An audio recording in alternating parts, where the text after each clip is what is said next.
Et si, en une seule soirée, les deux piliers fondamentaux du pouvoir américain venaient de vaciller, menaçant de s'effondrer? À Washington, tout semblait n'être qu'un nouvel épisode de la guerre de l'information, une bataille de communiqués et de récits, jusqu'à ce que deux déclarations de Vladimir Poutine viennent bouleverser la donne et jeter un froid glacial sur la capitale américaine. En l'espace de quelques heures, des analystes américains, jusque-là persuadés que la Russie finirait par plier sous le poids des sanctions, voient leur certitude voler en éclats.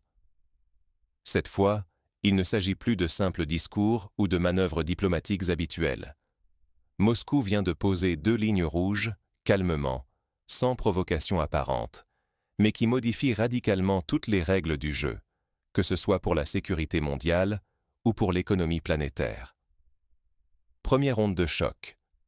Poutine affirme que toute attaque, même indirecte, contre le territoire russe, y compris les régions récemment annexées, sera désormais considérée comme une attaque directe contre l'État russe. Il précise que la Russie se réserve le droit de répondre où et quand elle le souhaite, sans s'enfermer dans le cadre ukrainien. Cette déclaration bouleverse la doctrine. Dorénavant, toute escalade, même limitée ou périphérique, pourrait déclencher des ripostes inattendues et potentiellement disproportionnées.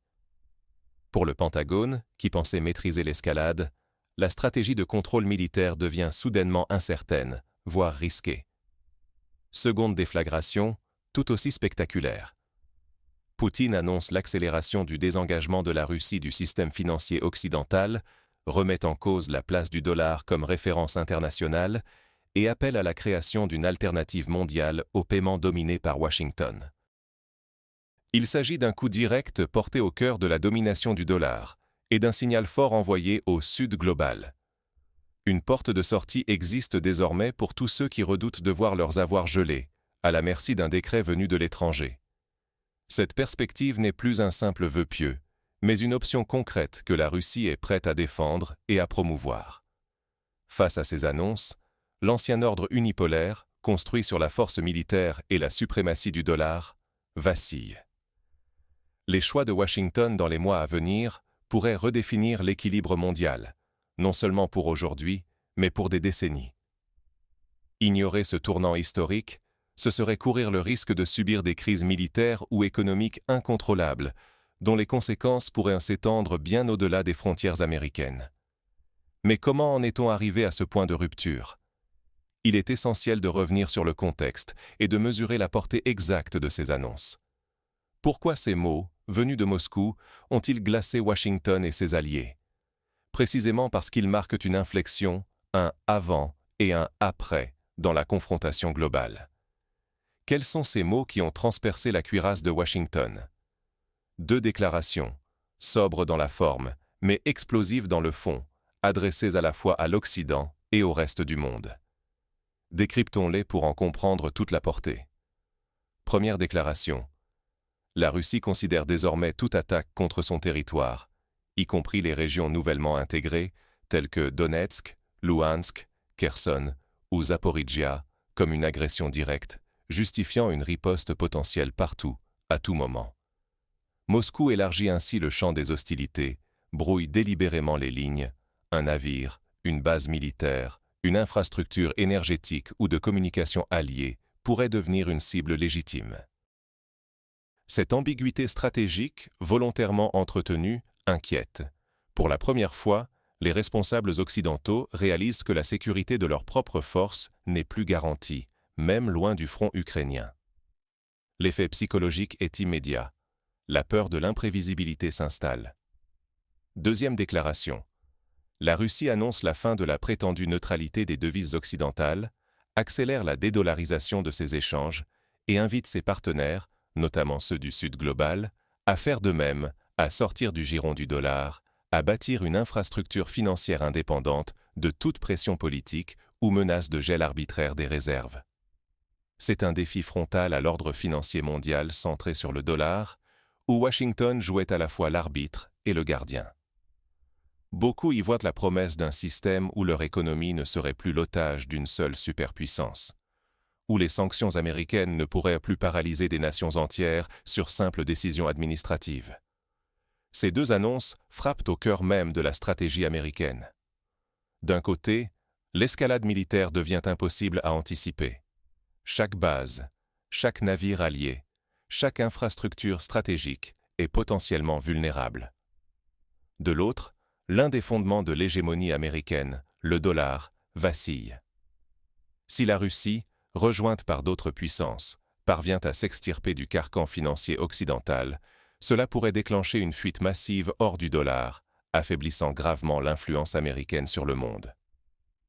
En quelques phrases soigneusement pesées, Poutine n'a pas seulement lancé un avertissement militaire, il a ouvertement appelé à la révolte contre le monopole du dollar. Pour l'establishment américain, ce sont les deux leviers essentiels du pouvoir mondial, la force et la monnaie, qui se retrouvent remis en question, et ce, simultanément. Ces déclarations ont d'ailleurs provoqué une onde de choc immédiate dans toutes les sphères, politiques, militaires, économiques et jusqu'aux médias américains.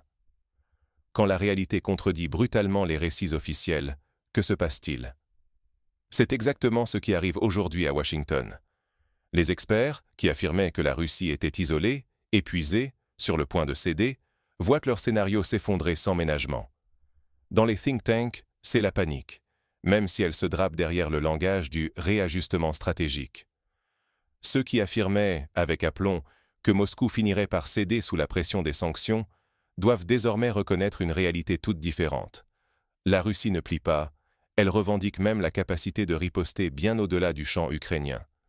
Résultat, les experts militaires s'interrogent désormais sur la vulnérabilité de leurs bases, de leurs groupes navals, de leurs infrastructures critiques dans le monde entier. Le Pentagone, jusque-là convaincu de maîtriser l'escalade, commence à douter. La Russie pourrait-elle prendre l'initiative et surprendre en élargissant le conflit? Faut-il désormais redouter des cyberattaques, des sabotages, des frappes ciblées en dehors même de la zone ukrainienne? Du côté du Trésor américain et de Wall Street, un autre signal d'alarme retentit. La suprématie du dollar semblait acquise, indiscutable, depuis des décennies. Mais l'annonce d'une rupture accélérée par la Russie change la donne. Banquiers et investisseurs se demandent « Et si d'autres pays suivaient l'exemple russe ?» Une fuite de capitaux, l'érosion du contrôle sur les flux financiers mondiaux et la perte du levier des sanctions américaines deviennent soudain des scénarios plausibles. Le spectre d'une dédollarisation globale, jusqu'alors reléguée aux marges du débat, prend une consistance nouvelle. Même dans les médias américains, le ton change du tout au tout. Là où prévalait un scepticisme ironique, on perçoit désormais une inquiétude réelle. Le risque d'escalade militaire, de déplacement du conflit, de choc économique n'est plus nié. Certains éditorialistes prônent la reprise du dialogue avec Moscou, d'autres réclament davantage de fermeté. Ce débat inédit divise les élites, fait voler en éclats des certitudes qui semblaient inébranlables il y a encore quelques semaines. Et l'Europe dans tout cela? Plus vulnérable que jamais. Dépendante de Washington pour sa sécurité, son énergie, son économie, elle réalise qu'une escalade russe la toucherait en premier lieu. Les capitales européennes mesuraient soudain la fragilité de leur modèle.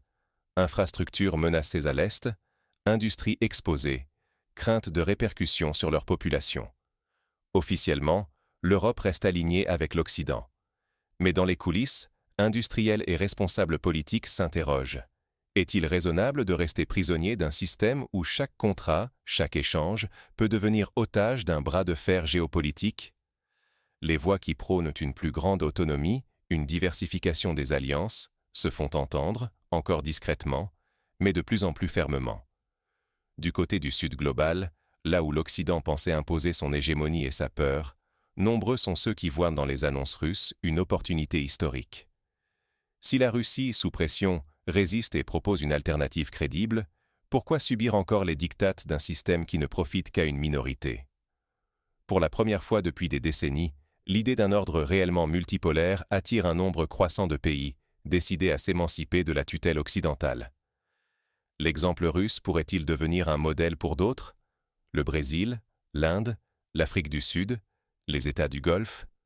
Tous observent avec attention les évolutions, prêts à saisir leur chance. Ce qui inquiète le plus Washington, c'est que ces deux phrases de Poutine mettent en lumière la fragilité profonde de la stratégie américaine. La Russie n'est plus tenue par des règles limitées. Et même les pays traditionnellement insatisfaits du système peuvent désormais envisager de remettre en cause la domination du dollar. Ces deux certitudes balayées, les États-Unis et leurs alliés se retrouvent face à un choix décisif. Continuer comme si de rien n'était, au risque d'un choc militaire ou financier, ou bien adapter leur stratégie, dialoguer et réinventer leur position avant qu'il ne soit trop tard. Plus ils tardent à réagir, plus d'autres nations saisiront l'opportunité d'un monde multipolaire. 3 grands scénarios d'avenir émergent. Premier scénario. Les États-Unis maintiennent la pression maximale. Washington intensifie sanctions, livraison d'armes, alliances, convaincu que la Russie finira par céder. Mais cette stratégie, longtemps considérée implacable, vacille. Les propos de Poutine annoncent une volonté d'élargir la riposte, y compris hors d'Ukraine. Infrastructures critiques, cyberattaques, énergie, bases lointaines. Résultat probable, une escalade asymétrique, imprévisible, où l'angoisse permanente remplace toute illusion de contrôle. Le risque d'embrasement global devient tangible. Comment réagir si une cyberattaque russe paralyse Wall Street ou si une base de l'OTAN est frappée loin du front? Qui pourra garantir que le conflit restera contenu? Deuxième scénario. Washington ajuste discrètement sa stratégie. La Maison-Blanche cherche à calmer le jeu. Gel du conflit, réduction du soutien militaire, transfert du fardeau ukrainien vers l'Europe. Derrière les portes closes, des négociations s'ouvrent. Sécurité, corridors humanitaires, nouvelle architecture régionale. Pour l'Ukraine, c'est le risque d'être relégué. Pour l'Europe, de devoir gérer seule les conséquences.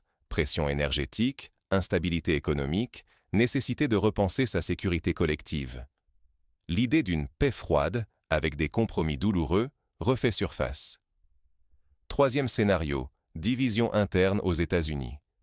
La classe politique américaine se divise violemment.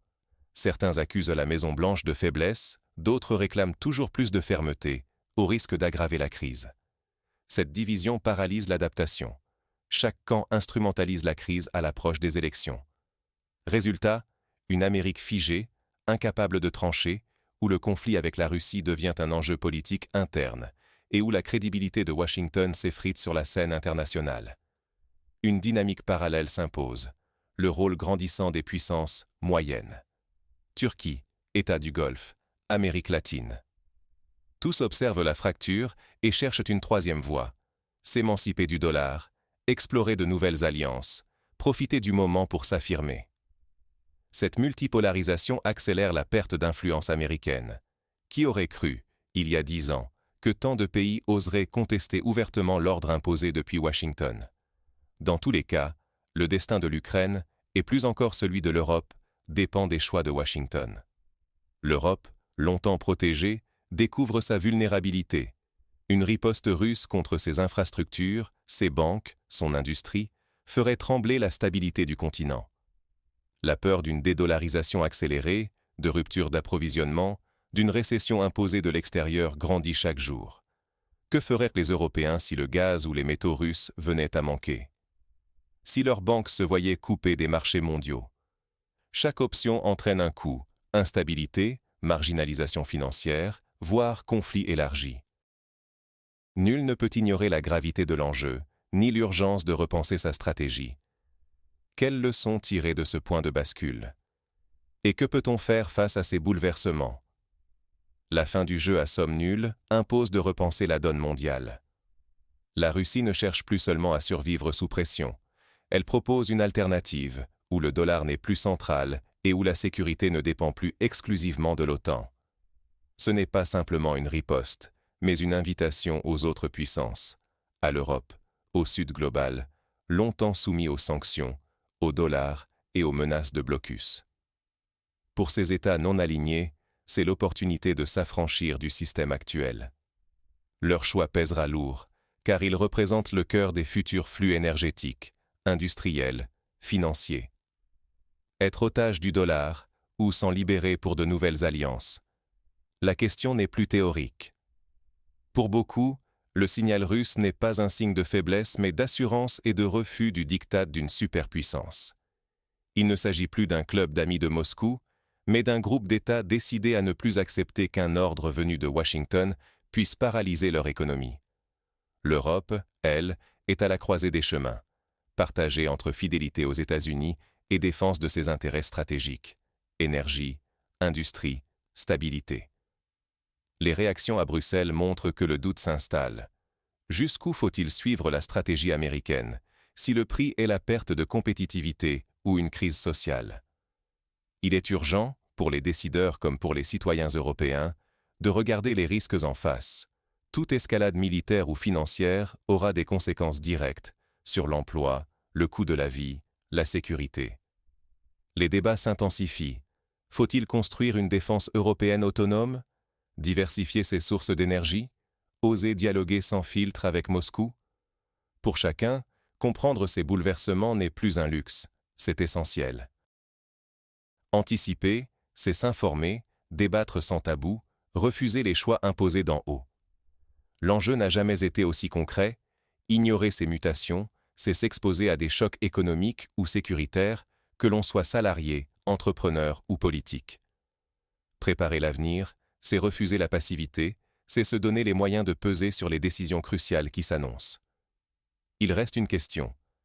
Êtes-vous prêt à penser au-delà des récits officiels? À remettre en cause des évidences qui n'en sont plus? Le monde vient de basculer. À vous de choisir comment réagir. Ignorer la réalité, c'est laisser d'autres décider de votre avenir. Après ces 2 annonces chocs de Vladimir Poutine, rien ne sera plus comme avant. Les règles du jeu mondial, dictées par l'Occident et le dollar, vacillent. Face à une Russie qui impose de nouvelles limites, Washington doit faire des choix qu'il avait toujours refusés. Ce qui inquiète l'establishment américain, ce n'est pas seulement une menace militaire, c'est la perte du pouvoir de bloquer, sanctionner, dicter l'ordre mondial.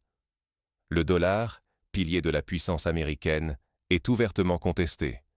La Russie, en appelant à une alternative financière et à des risques militaires au-delà de l'Ukraine, invite le monde à sortir de l'illusion d'une superpuissance unique. Et vous? Allez-vous croire que ces bouleversements ne vous concernent pas? Que tant que votre quotidien n'est pas touché, tout va bien?